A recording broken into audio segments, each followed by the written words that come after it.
Hello, and welcome to this episode of the Monkcast on AI and technical writing. My name is Kelly Fitzpatrick, Senior Analyst at RedMonk, and with me today is Jennifer Marandola, Technical Writing Manager at Cribl. Jen, thank you so much for joining me on the Monkcast. Thanks for having me. And to start off, tell us a little bit about who you are and what you do. And can I just say, I'm always excited to have anyone who does technical writing on the show. As you said, I'm Jen Marandola, and I run the documentation team at Cribl. We have a team of 9 writers plus myself, and we are responsible for all of the documentation that you see on docs.cribl.io. And we also are part of the product team. We work closely with our dev partners. Any of the tool tips and pop-ups and help you see in the product, most of that also goes through my team. So we're pretty busy. Yeah, and then Cribl has been hiring a lot lately. I think last count, you're up to something like 800 folks at Cribl. Yes, we are. I've been at Cribl for a little more than 2.5 years. When I started here, we had 4 writers, and now we've doubled the size in 2 years. And, it's just, that's every team at Cribl right now. So your team is doubling. Can you say a little bit more about the kind of docs and content that fall under your purview? Yeah, so this is mostly the kind of thing you'd expect to use our products. So how-to docs, concepts. As I said, we do the in-product documentation too. But everything you kind of need to know, a lot of reference documentation to use Cribl products, the whole suite. So we have 4 products plus, and there's a lot to cover there. I like the four products plus. Yeah, Cribl Copilot is a product, but it's a little different from our other products. And speaking of Cribl Copilot, I was at CriblCon in June in Las Vegas when Cribl Copilot was announced.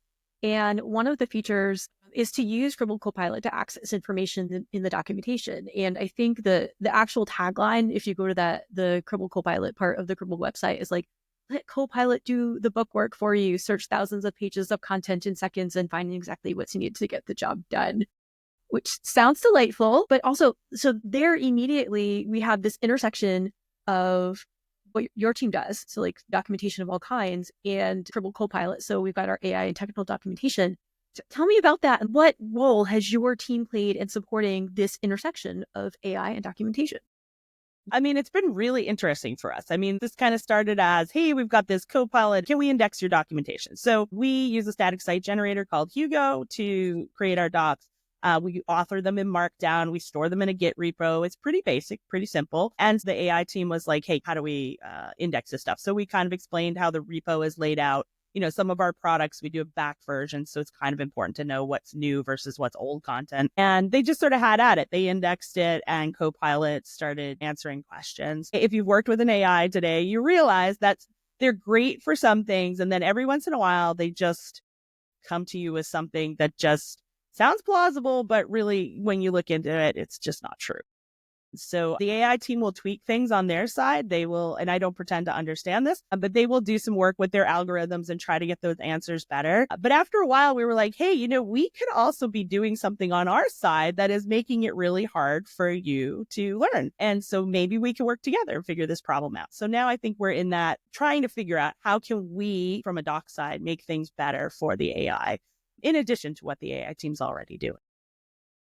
In the documentarian community more broadly. So think of Write the Docs, and folks who are technical writers. People have been talking about how can you make documentation that is not only human readable, but also more easily readable by all these other, kind of tools. What has your team learned in terms of things that you can do to better enable, say, Cribl Copilot? When you really think about it, a lot of the things that are good for Copilot are good for people. So we're also at Cribl doing an accessibility initiative. We're trying to work on making our products and documentation more accessible. And when you think about that, so for example, one of the first things we learned about the Copilot is that it doesn't really know what our navigation looks like. Again, we have a static site generator. We kind of lay out that navigation in a separate file. And it just pulls in. Copilot doesn't really read that. It doesn't understand the file structure, really. It knows the URL so that it can generate here's where we got this information kind of link. But it doesn't know anything about navigation. And this was, hard for us to understand as a team. We're like, well, it's only for stream because it's in the stream document and you should just know that. But maybe we didn't, within the topic, actually say, hey, this is for Cribl stream.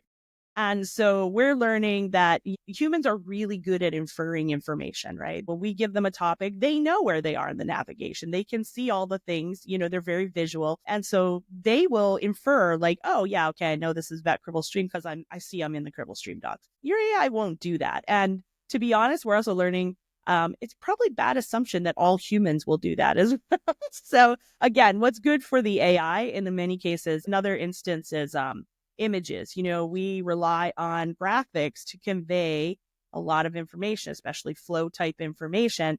And if you have been a technical writer and someone tells you you need to provide a long description for your graphic, this is a groan-worthy moment. Like no one wants to do this. So we don't do a great job of it all the time. Sometimes we just rely on that visual. The AI does not really interpret our images. So that information is lost to it. And it's also lost to a sight impaired person. So a lot of things that are good for AI are also good for humans.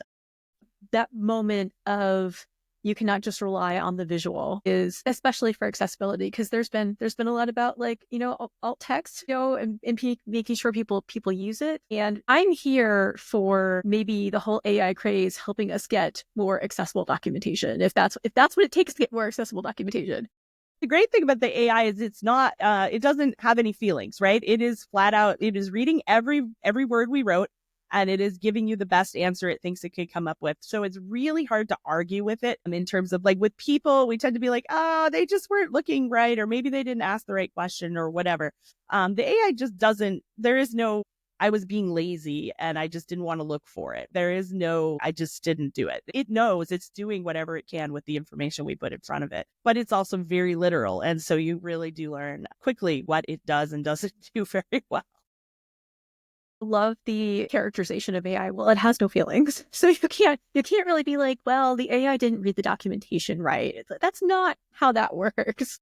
Yeah. Doc writers love to say, well, you didn't read the whole manual and that's on you, right? But you really can't say that to an AI. It definitely is the only thing I can guarantee right now reads every word of our documentation. But it also is very literal. One of the things we've also noticed is that it has hallucinations. I think most people, again, if you've worked with an AI, you realize that sometimes it just makes up an answer and you sort of scratch your head and go, where does that come from? The interesting thing we found since working with our AI is that sometimes it hallucinates very factual, concrete things. For example, a function name. So it describes a function we have, but it gives it a different name, and we don't really know why. A couple weeks ago, we had one where it hallucinated a port number for our Cribl Lake destination. It's not in the docs anywhere that port number is associated with this destination.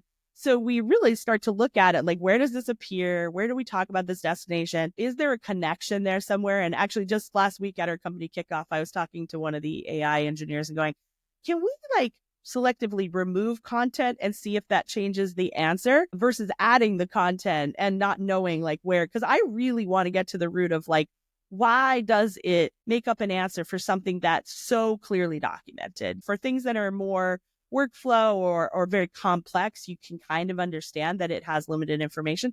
But for something like a function, when we have a function reference and an entry, you really scratch your head and go, why? Why did it decide I'm going to just make something up? The science fiction answer is the AI does have thoughts and feelings, and it didn't like the name of the function, so it just came up with a new one. But in the real world, probably not. But I could see that being a mystery that you really would want to uncover. The other thing that throws people is it will serve this up to you with very high confidence. This is your answer. And that is a real struggle for humans because we're used to either hedging our bets or saying we don't 100% have confidence in our answer. So if you ask me a question and I give you an answer, but I'm not 100% sure, I'm probably going to say that to you. Hey, Kelly, this is what I think it is, but I'm not really sure. Our AI right now, its limitations are that it really just doesn't do that. And so it will very eagerly bring you back an answer. So another question I have for you, you get to see the queries coming in, or you can see the queries coming in. And one thing I'm really curious about is how is AI and things like a copilot changing the way that people are trying to access information? So it's interesting because at the same time the AI is learning, it's sort of changing us. If you just do a Google search right now, you'll start typing in and it will pop up questions for you. I don't know about you, but I've started to be like, oh yeah, that's close to the question I want. And I'll just pick that answer.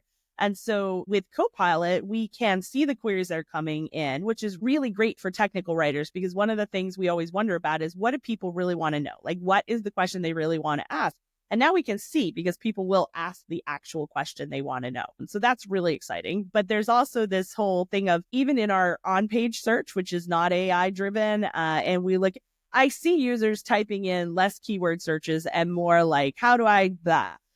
So that's really interesting too, to see that human behavior is also changing. I think pretty soon people will more naturally just type in their question. They won't really think too much about, I don't know, people in my life who pride themselves on being able to come up with just the right bunch of keywords to get the answer they want. Like, this is a real art here. And I think the AI is probably going to take some of their thunder because now you can just ask the question. And then if you take something like Gemini where you can follow up and refine the question, teaches us to ask better questions too.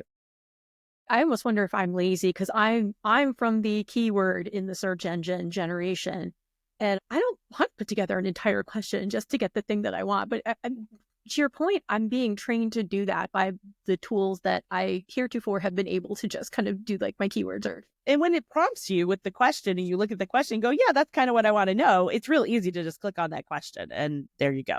And you probably are getting a better answer at that point because we can understand what kind of thing, if it's a how to or tell me about, or I don't understand what is blah, blah, blah.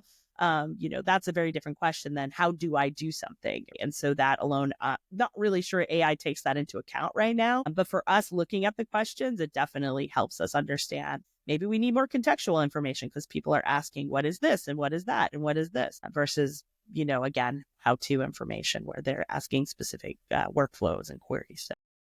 So AI helping tech writers and just people asking questions do better. I think for tech writers, a lot of people do ask me, like, are you worried about AI taking your job? And like, the answer is no, not right now. I mean, it's got a long way to go before I think, but what it does do is let me do the parts of my job that really require my expertise. Even things like I am not my background is not in English. I was an aeronautical engineering major when I went to college. So I'm not real great with punctuation and grammar sometimes. So before I would write something, not be real happy with it, think it was wrong, I'd send that over to another writer and be like, hey, can you take a look at this and tell me what you think? And now I'll go ask Gemini and it'll probably give me a bad answer, but I'll ask it again and I'll tweak it a little bit until I'm happy with what I have. So we can definitely use it as a tool. So it's really just making our jobs easier all the way around, knowing what people want and being able to use it for simple tasks that really don't require more than what it can give. One thing that caught my attention in your earlier description of just how your team and the AI team interacts is that you actually interact. So you have a company of 800 people and these two teams have figured out that they need to speak to each other and that doing that is to great benefit to all. Tell me about that and the relationship that your team has with the AI team. I think we're still in the early stages of that. But again, as I told you before, like I think for a very long time, the AI team was kind of going it alone and trying to figure out how it could make the answers better. Really, a lot of our current interactions started from trying to improve the quality of the answers. And I think at that point, we were sort of invited into the conversation. They were thinking like, oh, you guys can help us find the actual answer so we can measure the quality and test against it. And in the process of doing that, when we were seeing these answers, we could say like, hey, maybe there's something we can change. Like maybe we need to mention the product name. Maybe we need to explain links better or something like that. Because again, it's very literal. I'm dating myself here, but if your kids read Amelia Bedelia when they were kids, she does this very literal thing like make French toast and she has toast with a little French flag in it. It's kind of like that. Or if you've ever done a home improvement project with someone who knows tools really well and you don't, hey, can you go get me this chisel? And you run over to the toolbox and you're like, I don't know what a chisel is. So like, I'll grab these three things and hopefully it's one of them. AI will just grab the one that it's most confident and run back with it. And so we're trying to really work with them to understand as best they can understand, like why the AI comes up with these things. So it's like, I think putting our heads together, hopefully we're getting better results. Another question, if someone was just starting out in the tech writing field in 2025, with all of these new kind of considerations and technologies that can be very useful, what type of advice would you have for them? I think it's really just to think outside the box and don't just assume. I mean, tech writers are creatures of habit, right? Like we've done certain things the same way. I mean, I think you and I, when we talked before, we talked about like all the time and effort we put into search engine optimization. I don't know how long that lasts at this point, right? Maybe we have talked about, can metadata help AI? And I'm also a little aware of like, I don't want to create yet another type of SEO I have to manage. So we're hoping we don't get to that point, but it's definitely something to think about.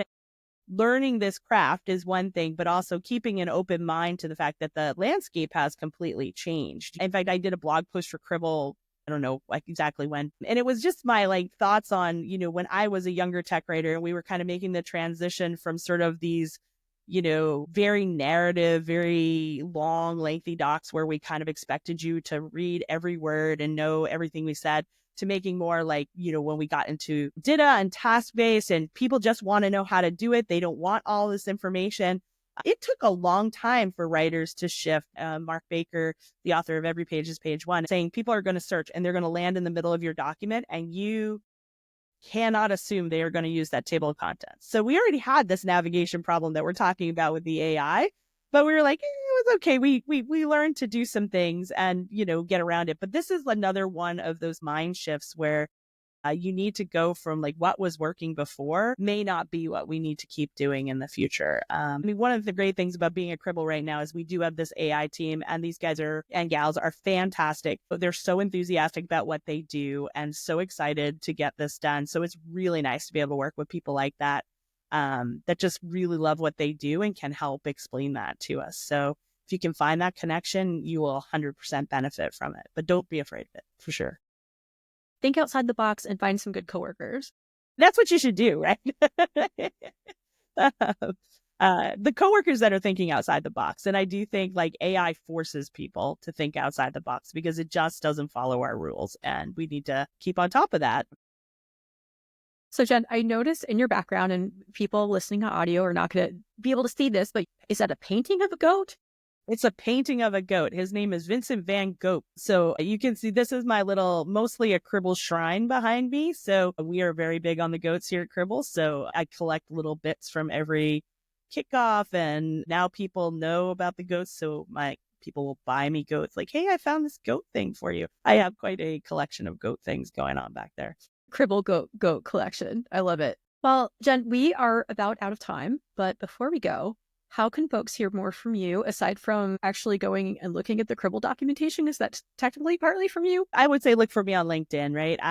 That's probably the place I put the most information like this on there. You can also come over to Cribl Slack community. I am Jenny from the Docs on the Slack community. So always happy to interact with people there. And you may see a Jenny from the Docs X feed or something like that in the not so distant future. Well, many thanks to Jen for a great conversation. Again, my name is Scully Fitzpatrick with RedMonk. If you enjoyed this conversation, please like, subscribe, and review the Monkcast on your podcast platform of choice. And if you're watching us on YouTube, please like, subscribe, and engage with us in the comments. Thanks so much, Kelly.